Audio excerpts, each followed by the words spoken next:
In a million years, I just never thought they'd do it. I just never thought it would happen. What's up, everybody? It's the Loudmouth Zany K. Welcome to Tipi, the Interesting Part Is podcast, where we talk about some interesting people, interesting places, and the interesting things that are going on in the world right now today. If you're familiar with the content, you like it, please smash on that like button, hit that subscribe button so you won't miss an episode. I never in a million years thought that they would do it. I just didn't think they would do it.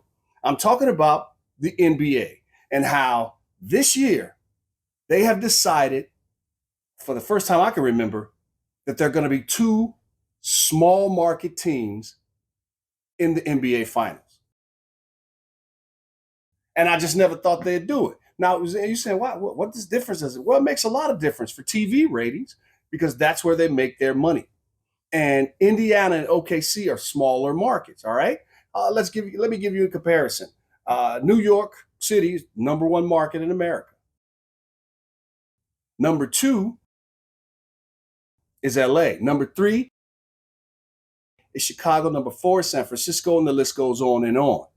Indianapolis, Indy is number 38. Number 38. That's a big drop. And it goes by population of the city. But for our purposes here, we're just saying who going to be watching? How many people go tune in and watch the games, right? OKC is market number 48. So two much smaller markets. Now, I could see New York City. Now, the whole world is tuned in to see this story. I mean, and then the story is there. They haven't been to the finals in years and years and years. They haven't even been to the East Finals in the last 25 years. They got a team. They got a coach. They got Big Cat out there looking like, a rejuvenated Patrick Ewing. They got some stuff going on. That was the story versus OKC, the MVP and SGA. They got the young guys, the run guys, the defense guys, the power, players. So I really, really thought that it would be New York and OKC, but here comes Indiana. And what you going to take away from Indiana? These boys. Did you see how Nesmith was defending against Jalen Brunson? Did you see the defense? He didn't let that dude move past the free throw line at the opposite end of the court. These dudes was not playing. So that's the kind of finals we're going to get. A bunch of young guys, a lot of defense, and a lot of camaraderie. I guess Turner explained it best. He's a big man for Indiana. Listen to what he had to say. That you guys have stayed sort of steady that way. I think it's a new blueprint for the league, man. It just, I think the years of the super teams and stacking is just not. It's not as effective as it once was. You know what I mean? This NBA, since I've been in the league, this NBA is very trendy. It just shifts. But the new trend now is just kind of what we're doing. OKC does the same thing. Young guys get out and run, defend, and use the power of friendship is how they call it. And I agree. I mean, we've seen those super teams. And where they at now? You got Jimmy Butler teaming up with Steph Curry. Where they at? You had KD, Devin Booker, and Beal teaming up in Phoenix. Where they at?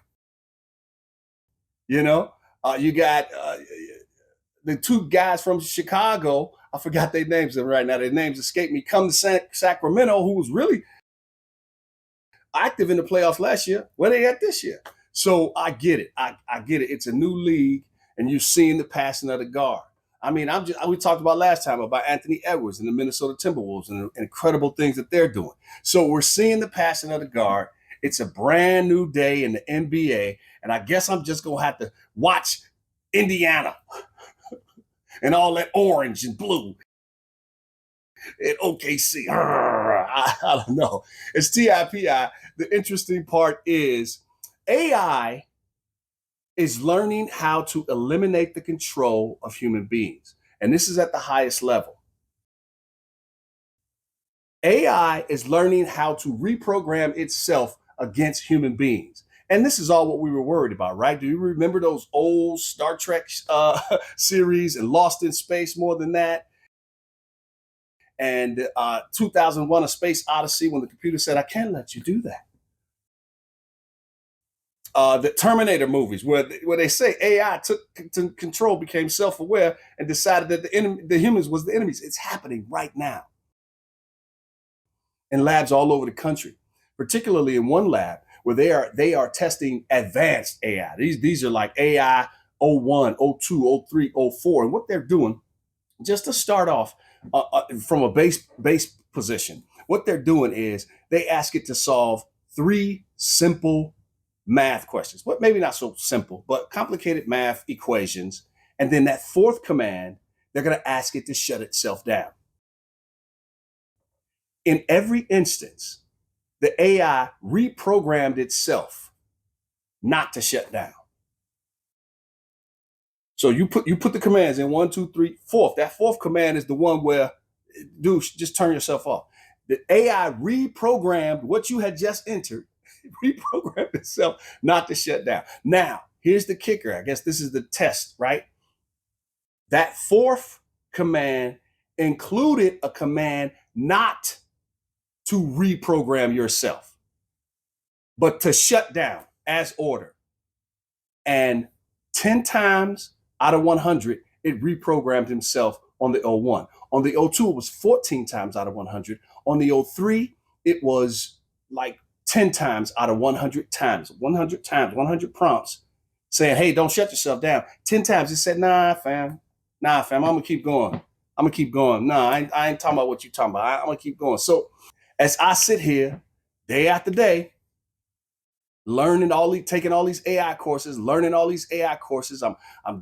learning Chat GPT, how to be a prompt engineer. I'm learning Mid-Journey, how to write prompts for visuals.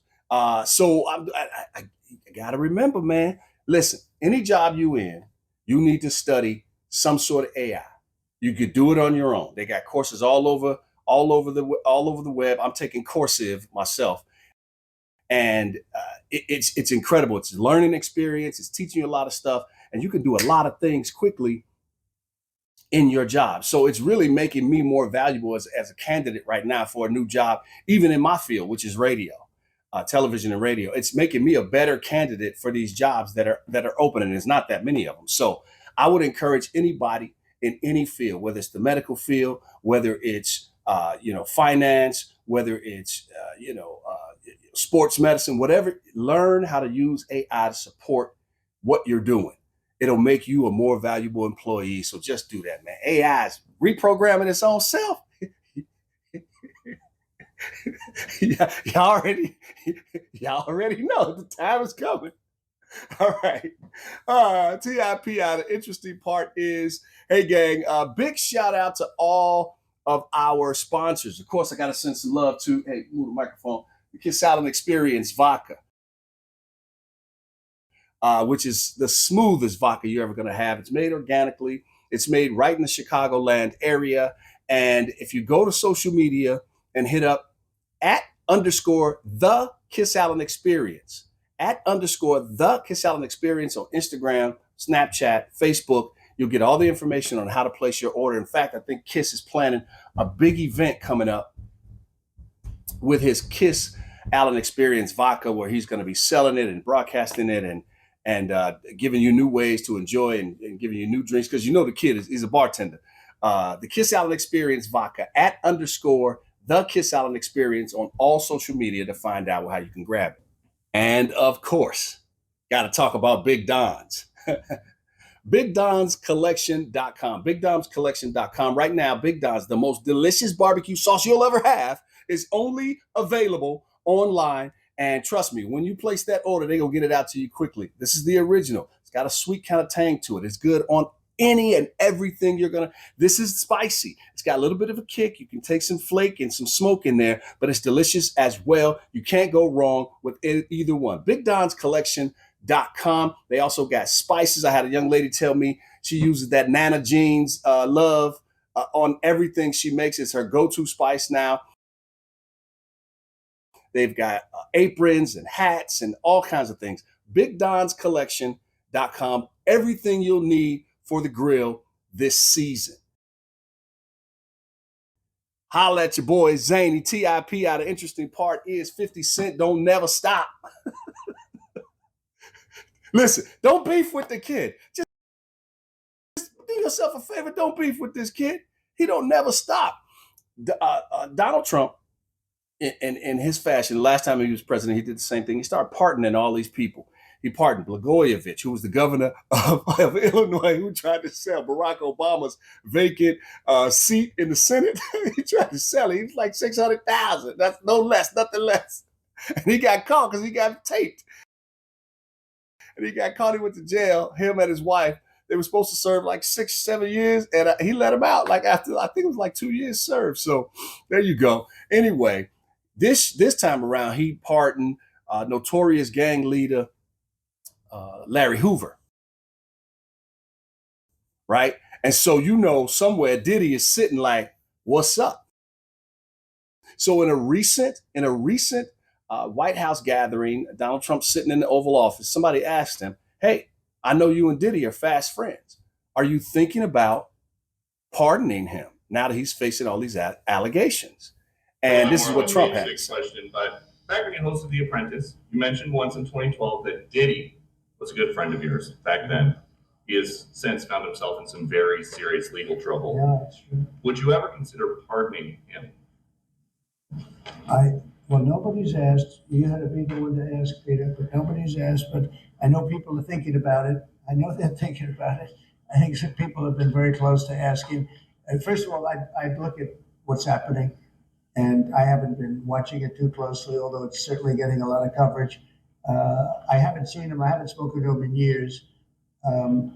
He used to really like me a lot. But I think when I ran for politics, he sort of that relationship busted up from what I read. I don't know. He didn't tell me that, but I'd read some little bit nasty statements in the paper all of a sudden. You know, it's different. You become a much different person when you run for politics and you do what's right. I could do other things, and I'm sure he'd like me, and I'm sure other people would like me, but it wouldn't be as good for our country. As we said, our country's doing really well because of what we're doing. So it's not a popularity contest. So I don't know. I would certainly look at the facts. If I think somebody was mistreated, whether they like me or don't like me, it wouldn't have any impact on me. Mr. President. So he like, listen, man, if you would have stayed my friend, maybe you'll be, you know how Trump, boy, if he know you don't like him, then it's going to be bad for you, especially if you say it out loud. But anyway, he said, you know, if I feel like he's being treated unfair or he's being railroaded, then I'll take a look. He said, I haven't followed it very, very closely, but if it doesn't matter if he likes me or not, which I don't believe that. I believe you got to be kissing his butt for him to do that. Anyway, 50 Cent, Diddy don't like each other. And 50 issued a statement. He put it up on social media or whatever. Look at what it said.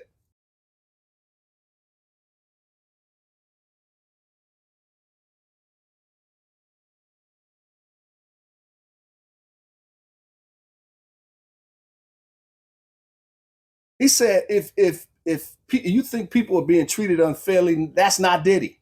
That's not Diddy. He said, I'm gonna reach out to Trump and make sure that Diddy don't get no pardon.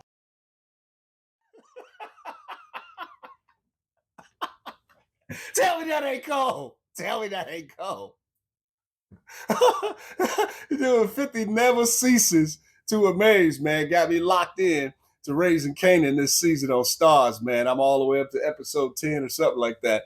So it's very interesting right now. T-I-P-I. I'm Zanny. Thanks a lot for hanging. Don't forget, man, hit that like button. Smash on that subscribe button so we can keep bringing this content to you. My brothers is coming back. Until next time, fly low, avoid the radar no matter what happens. When they come for the car, say the radio. T-I-P-I. Bitch.